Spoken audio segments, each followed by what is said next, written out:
Matthew Perry. How's it going? Hey, Brienne, I am doing well, as as well as all could be going on with all of this nonsense going on in the world. But we ain't gonna talk about all that. We're gonna talk about some physical therapy stuff, which I absolutely love. Try to give the listeners some, it was interesting, like some, we'll say alternative information. I know that can be a long strings of quote unquote alternative facts, but that's not what this is. It is purely alternative information. A different way of looking at things, right? I think that's what your podcast is so well at doing. So I know it's long winded, but I'm happy to be on to discuss some of those things. Awesome. And yes, we do talk about alternative, I think is a good way to put it, because like I always call it like breaking down the myths, but it's beyond that. It's also just talking about those things that are maybe outside the box compared to what most people talk about. So Yeah, that's what we're good at here. very, very good at those things. Well, let's dive into kind of the first topic, and then we'll see where this all branches off to. But um I like how you put it as far as the patient pathway and really like taking people through like this is what's going on and this is why, because I feel like there's this disconnect a lot of times as I'm talking with people, and I was like, well, what do they assess, what do they think is going on, what do they check? And it's kind of this like deer in the headlights look, or this thing of just like, well, they just found this is weak, or not really a good explanation of what's going on.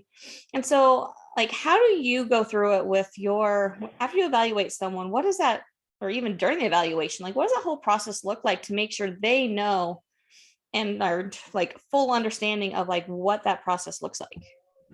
Yeah, that's a great question, and something that we've been working on for really as long as we've been in business. Because you know, from my personal background of PT, having PT as an athlete, there wasn't ever really a clear understanding of what is going on with me. For instance, back when I was a hockey player, I rolled my ankle. It was a pretty bad thing. It was during tryouts, so I needed to really get back out there, and went to the PT and went every day, and they kept having me work on my hip, and they never explained to me why I'm working my hip because, of course, undergrad me, before PT school, before kinesiology, before all that kind of stuff, I was like, no, no, no, it's my ankle that hurts, not my hip. But it was never explained to me. And obviously now I know everything's connected and all that kind of stuff. But the odds of me doing my exercises, my hip exercises for my ankle, were slim to none. So we've really spent, taken a lot of experiences and spent a lot of time trying to find that pathway, if you will. So to answer your question, what that looks like is after our evaluation, after we poke and prod and really get to the bottom of what we think is going on, we literally have a pathway sheet for each individual patient, and it starts in the recovery phase. Obviously, that's why most people come to us. Ouch, Matthew, this hurts. I want it to not hurt anymore. Okay, cool. But we also expand on that, and we have a restorative phase as well as an advancement phase. And this is kind of a stair step, moving the patient from pain and injury to what we like to call full function, or I don't think anyone's fully functional, but as close to 100% as we can get. So yeah, that's kind of the stair step. And what we realize is people get such a greater understanding of their body, not just of the specific issue, the ankle or the shoulder, but they now have this understanding. Oh my gosh, so I'm not using my abs in the way I could, would, should be. I'm not using my shoulder in the way I could and should. And so we started at ankle. We ended up working on the entire body. I know that's a similar approach to what you have as well, right? Yeah, absolutely. Like, and yeah, because I'm addressing, yes, I'm going to get them on the table and check strength and do all the range of motion stuff just because we need to know where that is. But at the same end of the day, like we also need to know functionally how they're using that. So we're also looking at like just how their body moves. Like they might have great hip range of motion, but the second you put them to do a squat or a lunge, like they have no range of motion at all because their body doesn't know really how to control that. And so there's a lot of factors that play into it. And I really think there's very often this disconnect between like what the therapist tests, what the individual, the athlete can actually do, and then connecting the dots for that person so they really understand like how this all works together. Yeah. And I absolutely love that. And what I, like to kind of think we're doing is we're giving somebody a, and this is not factual, all the educators out there, but, almost like a bachelor's degree in their own pain, and Like what's going on with them, with their body, right? So, uh, so it's the educational component that one I think is missing in conventional physical therapy, that we're kind of changing the game with, because if the person doesn't understand what's going on and why this might be connected, then we're talking about exercise program adherence at home. They're not going to be doing their exercises, and they're not going to, really have be invested in the program in general, right? oh, absolutely. And I think that's why a lot of like I'll flat out ask people at times like or they'll tell me they're not doing their exercises and they're make excuses for it, and like I'll flat out ask them like, do you know why you're doing them, or do you feel they're even helping you? Like because if people, I like, yes, some people just get busy and they forget, but I think for the most part, like if we were doing things that we understood why we were doing them and they were actually helpful, I think we would actually do them. Yes, yes. I mean, just like anything else, right? We talk. I always bring up the whole finance thing because I think it's so similar to like health and wellness. Someone says you need to track your finances and budget or whatever, and the person's like, "Oh, well, I don't really want to do that. I don't even understand why one would do that, right?" But then when you have a financial advisor or somebody explaining why that's important, it's so that you can save for your vacation that you say you're not able to take. Then, a switch flips and like, oh my gosh, now this is fun. now I love doing this. Yeah, So, absolutely. Yeah, it's a great analogy, and we could use a lot of different analogies for that. But yeah, I think there's just so much empowerment and buy-in that comes when people really understand why they're doing things and really see the benefits of it. yeah, and the benefits is really important. I was just speaking with someone the other day, about the whole testing and retesting thing. Conventional, and I know I'm dogging conventional PT, but that's what we do. That's what we do. It's like, okay, you have 16 visits on your insurance. Let's just see what happens by the end of the, 16 visits. And there's probably improvement, most likely. But they're testing the shoulder range of motion. They're like, oh, see, you just got 5 degrees extra range of motion in these 16 visits. How wonderful is that? But the patient, is like, okay, but I still can't reach the top shelf. I still can't do the things, so it really becomes a moot point us talking about the numbers if the patient isn't feeling or client isn't feeling the benefits from it. Yeah, definitely. And I think a lot of that comes down to, insurance companies want numbers, like that's how they run their thing. Like yes, the insurance company wants to see function as well, but like there's a reason a lot of therapists or most therapists are very adamant about like measuring range of motion every single time or measuring strength every week or, doing all these things. And not that it's a bad thing to do, especially if someone's like post-surgical, you need to make sure the progress is being made. But for the majority, at least in my opinion, for the majority of the population, like you don't need to be measuring range of motion every single time. Like, can they function better? And is their quality of movement better? Yeah, absolutely. And are there other ways? And I'm not sure. I'm not deeply steeped in the insurance model, but are there other ways to measure that improvement? And sometimes that could be them reaching on the top shelf and things like that. And I'm not sure about reimbursement and all that, but we are so educated in our profession, so I do think we can kind of be within the box while also thinking outside the box. Do you agree? I agree. And I think, I feel like it's easier and faster to measure range of motion, but there's no reason you can't be like someone reached above their head 18 inches today. Someone, and obviously the arm length is going to determine the max amount, but like being able to be like, they did reach to 20 inches today, and being able to really document that, like, I personally don't see a reason on, and it's been a while since I've worked in the insurance world, but personally, I don't see a reason on why that wouldn't be an objective measurement. Yeah, I mean, exactly. But meanwhile, a lot of the quote unquote standardized range of motion, things are done on your back, right? Mm-hmm. And we have all kinds of things like gravity assisting us, or in different positions, limiting us and all of that. It's not a functional position. Um, so yeah, again, I think you brought up a great point that a lot of people do. It's not the therapist's fault in a lot of instances. They do have to placate the insurance, but there are also some creativity that we can employ. Yeah, definitely. Um, And okay. so kind of a dovetail, off that, do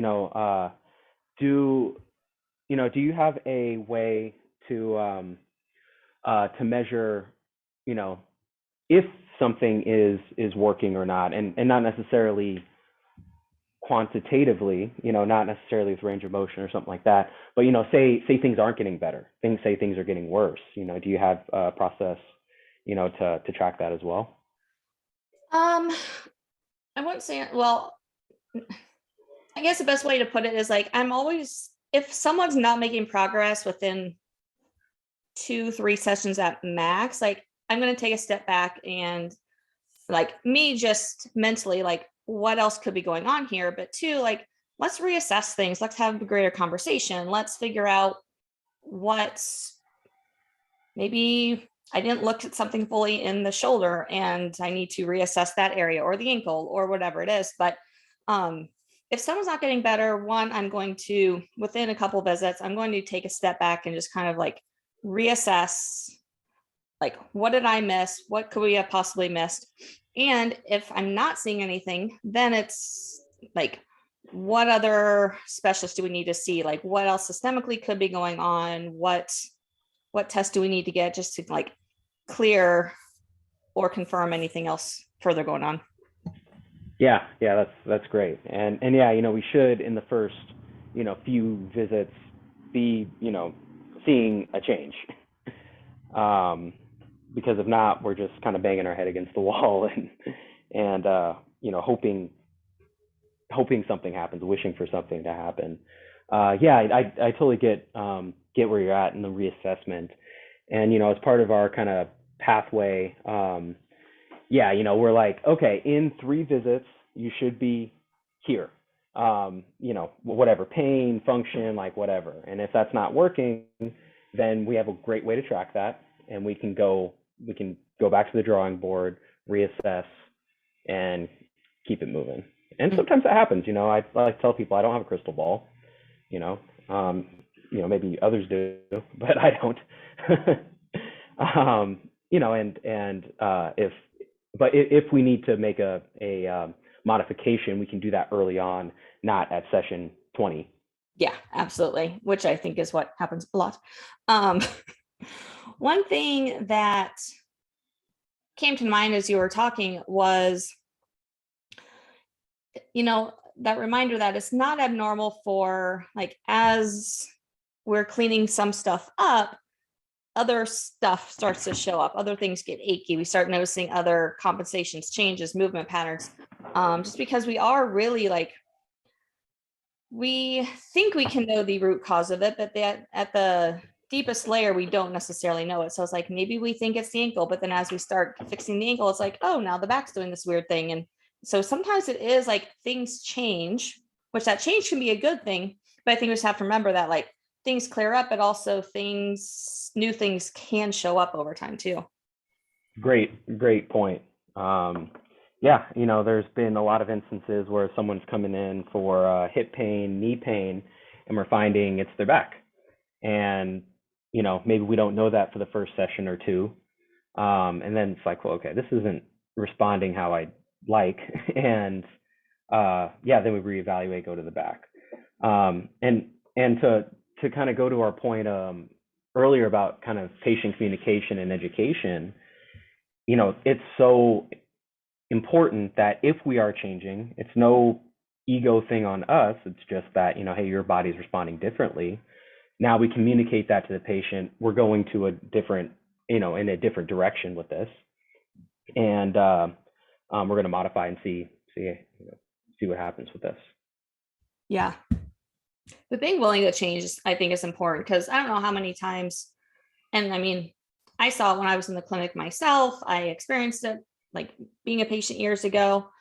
Of just like the same exercises day after day, not really being progressed, nothing's really changing. And I think they're like, we get stuck in this pattern of just like you said, it's kind of like throwing things against the wall and hope it works. Yeah, which is yeah, what do they call the definition of insanity? And Yes. I don't like that term, insane, but yeah, it's yeah, we have to change, we have to modify. Totally agree. Yeah.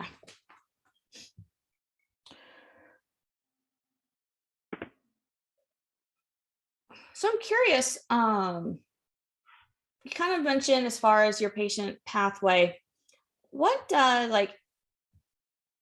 what does an assessment, just kind of a general assessment, look like with you? Are you doing the traditional like PTS stuff, but also looking more functionally at movement patterns? What are you looking at? Yeah, it's yeah, I'm glad you asked that question. It is a little bit more of the on the functional side of everything. We're doing some measurements, and sometimes it's indicated. I'm not anti measurement by any means, but it's just about how do we measure, and can we measure in some different ways.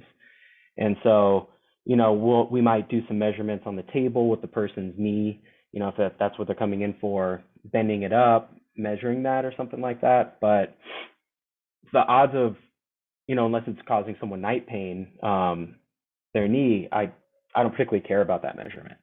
I care about how, honestly, I care about, them talking about, oh, I can't walk up and down stairs, or I'm dragging my foot, or, whatever the case is in that functional position. And then we try to measure, in those areas, and see how things are getting. How's the quality of motion, right? Is it at 50% where they're barely making it up the step or down the step? Or, is it, are they able to run up the step, for instance? And I think the quality of motion is something that's missed a lot too, because I mean, someone can push and compensate their way into a full knee flexion or getting their arm overhead. But what does that look like? Like, when you're talking the knee, are they shifting their hip? When you're talking the shoulder, is the shoulder blade actually doing what it's supposed to be doing? And I think there's a lot of like, when we're just worried about measurements, there's a lot of that quality movement that's missed in the process.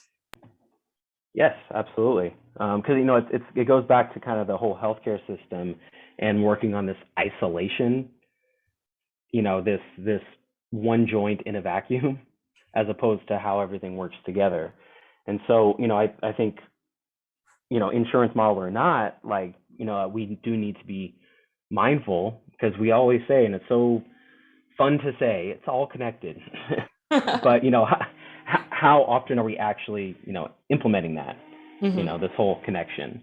So yeah, we need to look at the whole system, because we're educated to do that as PTs. So, let's do our jobs. Yeah, absolutely.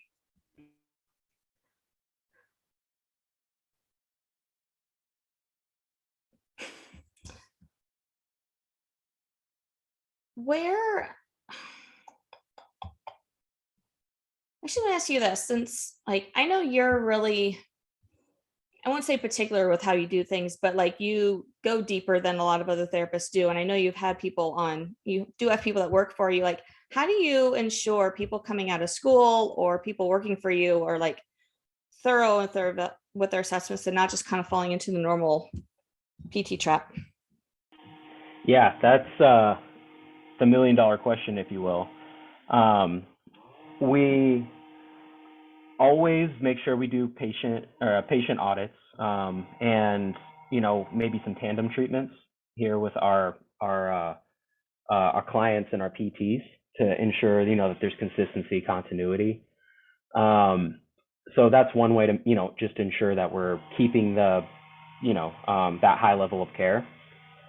The other thing we like to do is really give our new grads, because actually we at the time of this podcast are exploring the opportunity to hire on a new grad and what that mentorship looks like.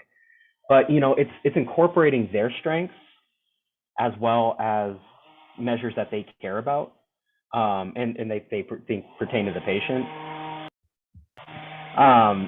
Trying to do that as much as possible. Sorry, we got some landscaping. Oh, I was wondering what that was. He was here yesterday and is back for more. Apologies. All good. Ensuring that PT, whether they have a yoga background, okay, well, how can we measure shoulder range in a downward dog position? Is there anything wrong with that?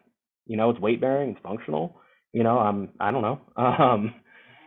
Let's try it out and see. Can that be a measure of improvement for instance, right? Mm-hmm. If someone is into jazzercise or Pilates or whatever, then we're talking about maybe some step ups, and assessing quality of motion in that. And so, I don't think there's just one way to assess function, or else, we wouldn't have all these other different disciplines and modalities and specialties and stuff like that. So, I don't know if that answered the question or if that was just a tangent, but but yeah, I always implore like new grads, have some structure. I have an eval template that I still go over every single time with the patient, because we're talking about different things and it helps me stay focused. But do what makes sense to you and for that particular patient. Yeah.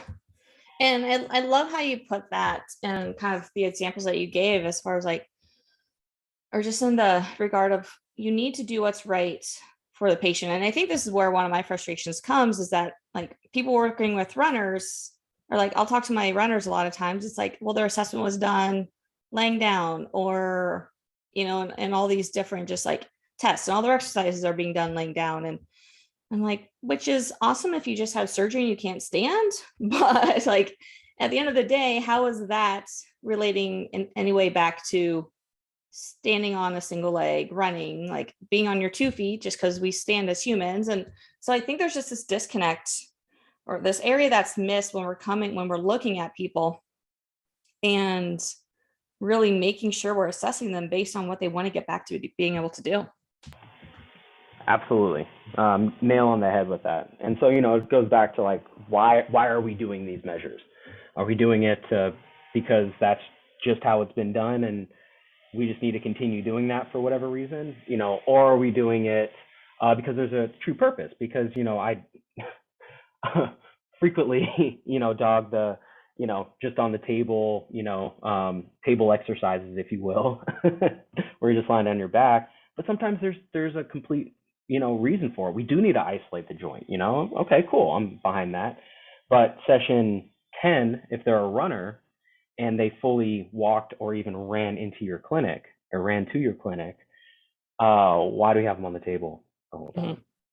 Mm-hmm. So yeah, it always goes back to purpose and just critically asking yourself. And it's no judgment or, not an ego thing in our profession if we are now critically, at this point, maybe 5 years into someone's profession, that they might need to critically analyze why they're doing something and modify. That's fine. We're all learning.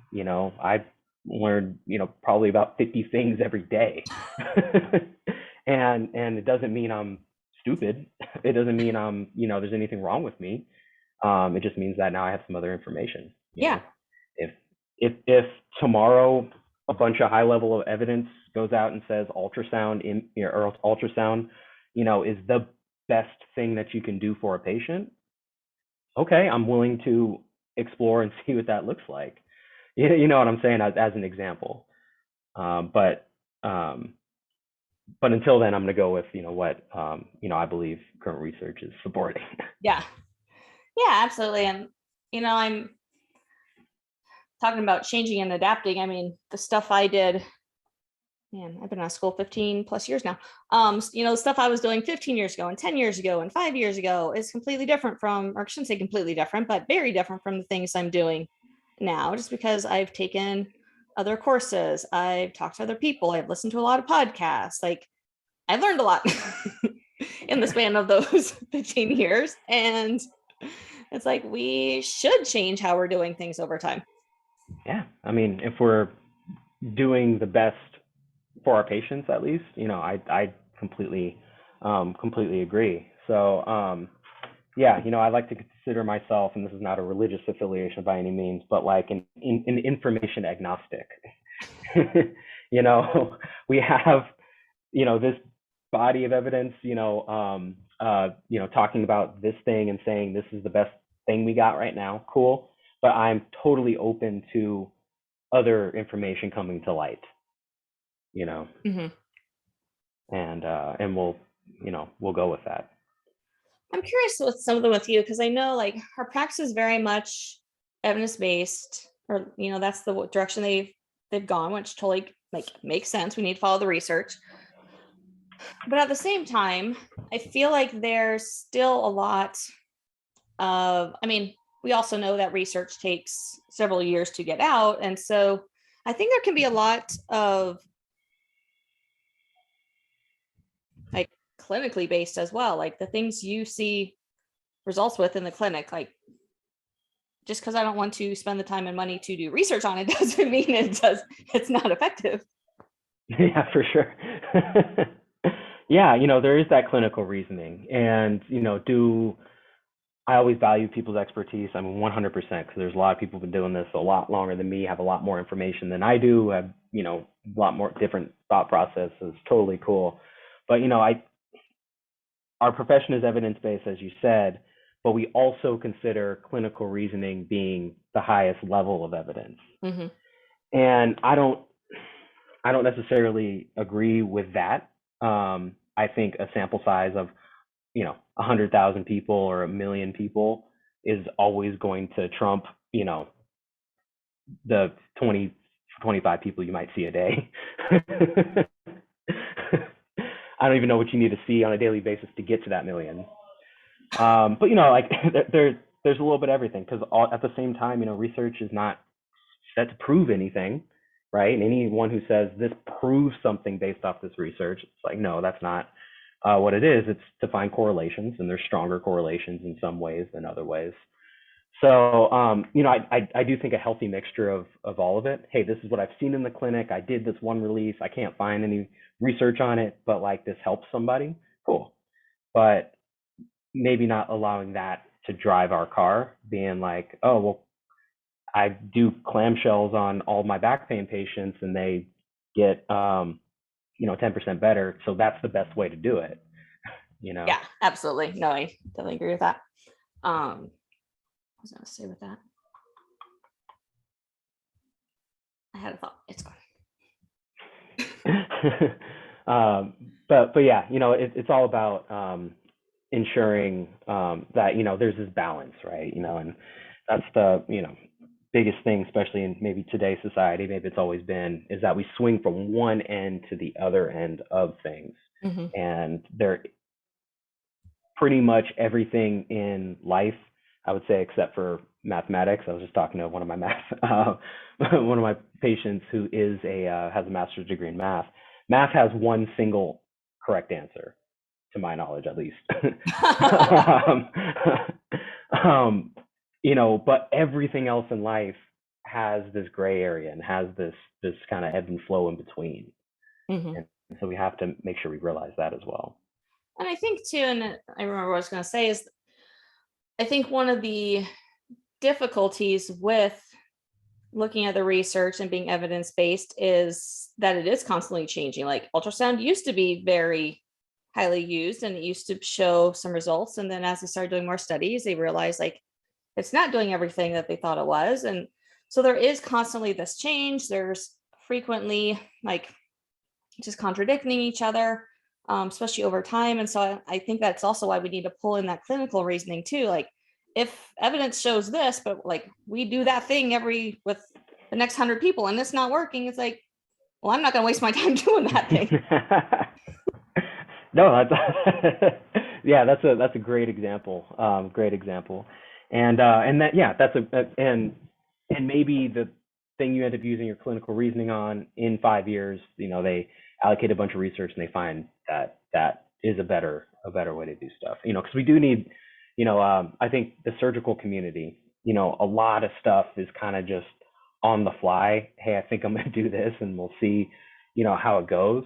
And yeah, and then we find new approaches, new treatments. So yeah, let's definitely not, what they say, throw the baby out with the bathwater, and just be evidence based.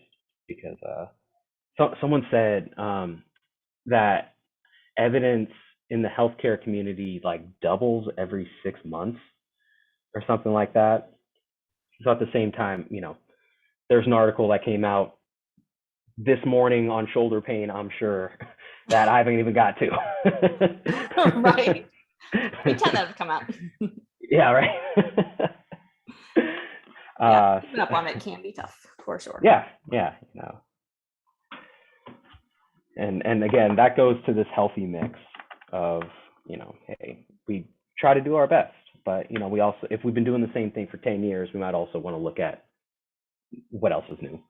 Yeah. And I think that's something super important, because I've known a lot of therapists who have been therapists for decades and like are still doing the same thing that they were, when I first met them decades ago, like, and it is one of those things that we do need to continue to grow as therapists. Like, doesn't mean you necessarily need to go to like 15 different content courses a year to learn, but reading, getting on podcasts, or listening to podcasts, I should say, and just kind of like finding information or testing out things on yourself, or whatever that looks like. But being willing to adapt and change and update, I think is super important. Yeah, and that brings up a interesting thing of that also requires somebody to get out of their comfort zone. Mm-hmm. And us as humans in general, and I am included in that, we like being comfortable. Yeah, we don't like that at all. That's not typically our favorite place to be. Not saying people don't embrace challenges and stuff, but we would much rather not have challenges than, so yeah, I love working, and I'm sure, and I know you do too with your podcast. Like, I love working with, our chiropractors and, acupuncturists and all of that, and doing some, kind of sharing of knowledge, because there's a lot of things that's like, oh my gosh, I didn't even see it this way, or the way you're doing it makes me think of, treating the body in a certain way. And, I think that's super cool as well, because, again, even within our own profession, all the research, we can be very siloed. Yeah. And yeah, talking to those other professions, whether it's just socially and just kind of picking their brain, or whether it's like in a professional setting, like going to see them and seeing what they do, can be very beneficial, because you can learn a lot from having those conversations with people who do different things. Mm-hmm. And, I've said it before, and I will always continue to say it. We would not have all of these different disciplines out there, including healing crystals and all that kind of stuff, if there was one right way to do things. Yeah. There would be one way to do it and one discipline for that. So, I think everyone's helping each other, helping their patients and clients, and in their own unique way. And why are we not sharing that? Yeah. On that note, another tangent of mine, or a frustration of mine. Like, I understand most insurances require, or a lot of the insurances still require them to go to a physician prior to seeing a PT. Like, and I understand that's kind of most people's like first direction is going to the doctor. But like, I get frustrated when the doctors like tell them to go to therapy and then like want to tell a therapist to do like X, Y, and Z things. Because like you just said, we all exist for a reason. We all have our own background of knowledge, and we all do what we do. in our professions better than what you do in your profession. For sure, for sure. Yeah, yeah. We frequently get that. Luckily we're in California and we're a direct access state, which means, by the way, everyone listening, you can see a physical therapist without a doctor's referral here in California, Arizona as well, Arizona's too, yeah. right? Okay, yeah, I'm sure Arizona's laws are better than ours. We've been direct access for about as long as the PT board was allowing it. Oh wow, wow. But yeah, when we get in doctor's orders or whatever to ice and ultrasound and heat, that's the skill modalities they want us doing. Okay. That I appreciate your guidance in that, and again, I'm sure there's instances where that's indicated. But what we do is we send every doctor our plan of care, and that's showing them, hey, based off our evaluation, this is what I think is going on, and this is how we correct it, and this is what this looks like. So it's not impeding on anyone's expertise, but I do think physical therapy, we are the musculoskeletal professionals. Someone has a running injury, we are the best profession for it, by definition. Yeah. There was a physician when I was working in the insurance world that referred to our clinic quite a bit. Foot and ankle guy, always put like stretch calves, stretch hamstrings, like grass into the area, all that stuff. And like, if the patient went back and he found out you weren't doing it, like he would call the owner like livid because of it. And like, things aren't always indicated. Like, yes, that can be a reason for plantar fascia issues, but that is not always the reason for plantar fascia issues. Yeah. And, sometimes that can be, assuming the person's open to it, a moment of education and learning. We've done that with our doctors sometimes, because, we'll send them something. They're like, well, I just wanted them stretched. That was a great example. And we say, well, yes, we can incorporate that, but the research, here's some research suggesting that, that's not the best thing or the only thing that we can do for it, right? For patient outcomes, or, rest. Well, there's other things that we can do.